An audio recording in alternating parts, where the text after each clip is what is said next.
Here we go, we are entering the photo pit of the engine rooms in Southampton. We're here to shoot the Nova twins who are headlining the show today. I've got my Sony A9 camera with the 35 to 150 Tamron on to shoot them.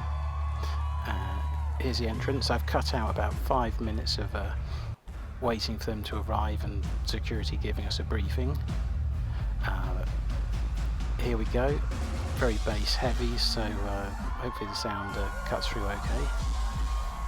So here's the first of the shots we're getting today, just testing out settings. Got them at ISO 2500, f2.8 and shutter speeds 1/250th. So as you can see here, it was a busy photo pit at the front of the engine rooms.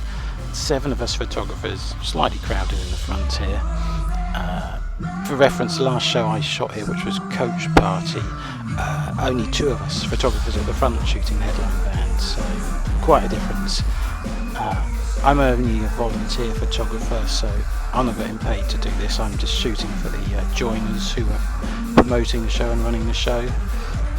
So I will often take a back seat if these paid photographers need to get the angles and get the right shots, and I'm happy to take a back seat and then just using the zoom of range of the lens to get in and out without getting in other people's way. So starting off, I'm in front of the bass player, making sure I'm getting some good angles on her, and then when it's time to move across and I can get in and out without getting in people's ways, then I'll move across to the guitarist, get some portrait shots, and then angle back towards the bass player to get some different angles of the background.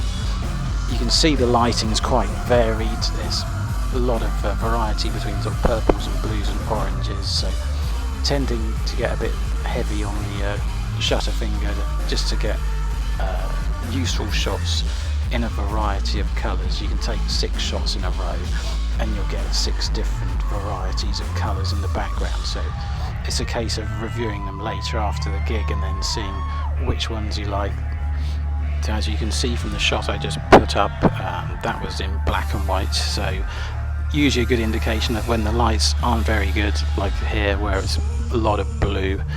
I'll often edit in black and white afterwards just to get something out of a bad lighting situation. Here I'm picking my way between different photographers, trying to get a clear shot of the singer. Again, all the lights going off in the background is getting a little bit tricky, so I'm sitting back a bit, letting photographers do their own thing. So one of the things I always try and keep an eye out for is the interactions of band members together. Kind of missed that one, but always got to keep an eye out. Homework is always worth doing. If you haven't seen a band before, like I haven't seen these guys, then it's always worth stacking YouTube videos on, any sort of live footage you can find where you can spot any little habits they've got. Always worth knowing what side of the stage the singer's going to be on or the guitarist's going to be on, just so you've got an idea of who you want to be focusing on. I've always got an idea of getting hero shots of portraits and landscapes of individual band members, and then trying to get the band members together. So if you can get the whole band in one picture, that's always something I try and aim for. So we're into the start of the second song now, so it's the usual rules of just shooting the first 3 songs from the front. Usually there's a no flash rule, but we were actually told that the band were allowing photographers to use flash when they're shooting the show, so it didn't affect me because I haven't got a flash anyway, but you can see a rare sight of photographers at the front with their flashes on the cameras, so they were quite happy for them to go ahead and do what they wanted. You can see it's a little bit of a bundle at the front here as photographers fighting for a bit of space to get clear shots. So my thought process for shooting these gigs is basically try and get a bit of everything. So with the 35 to 150 on, I can go from getting quite a wide full body shot of the people on stage, and then zooming into 150 I can usually get a decent head and shoulders shot, providing you can get close enough. So it's always worth planning to get something of everything from each of the members of the band. Drummers are always the challenge if they're sat at the back in a darkened area, but the lighting was pretty good in this show with the variety of colours and the flashing of the lights. Sometimes it was a bit blown out, but I can get that to work. You can see the previous shot was heavy on the orange, and then I've edited it more to accentuate that. Again, a quick black and white shot when the colours are a little bit muted, and then I just have to adjust them later in Lightroom. Got a bit of a variety of presets I can use on there, so it's just a case of adjusting to taste really to see what I think it would work best at. The typical scrum of photographers there trying to get past.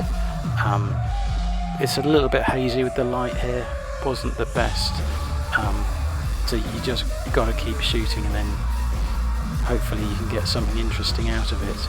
I tend to watch the lights to see if there's a heavy light behind the artist that might sort of make them stand out a bit more, but when the light is changing this much, it's a little bit of spray and pray involved to see. Maybe you can get a good shot once you've looked at them afterwards and seen which of 10 shots in a row is going to work. But this band were great, they were very dynamic. I knew they were going to be very busy on stage from watching some live videos. So just trying to get the interaction of them working together. So you can see the other photographers checking their settings on the cameras between the gaps between the songs, so it's always worth having a quick look in the brief space between songs to make sure you haven't knocked your settings out of sync. And then we're into the last song. So now that the singer has put the guitar down and is just using the microphone, so we know we're going to get a bit of variety in the shots now. She's a little bit more dynamic at the front of the stage. You can see all the other photographers are getting in close for some hero shots right up close. I've chosen to stay down relatively low to get a full shot, and then hopefully she's getting closer and closer to the front of the stage, so thinking we're going to get something a bit different than what we've been getting so far, where she's been stood further back by the microphone stand. So this is where your homework pays off if you've watched previous footage of them, being aware of what hand they're holding the microphone in. If you know they're right-handed like this, you can try and aim to be more on the left, so you're shooting from the side to get a clearer shot of the face. So you can see in the video here I'm holding my camera upright to get the maximum out of the 35 range on the camera.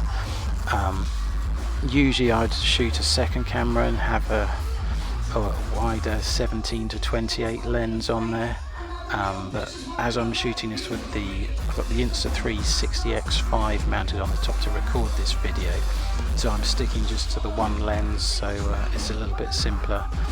If I'm shooting just an ordinary band without the camera attached, I'll switch between the two and have like a wider range on a second Sony body, just to get a wider variety. So if you need to cram in all the band in one shot, then you can do it at a 17mm range quite happily.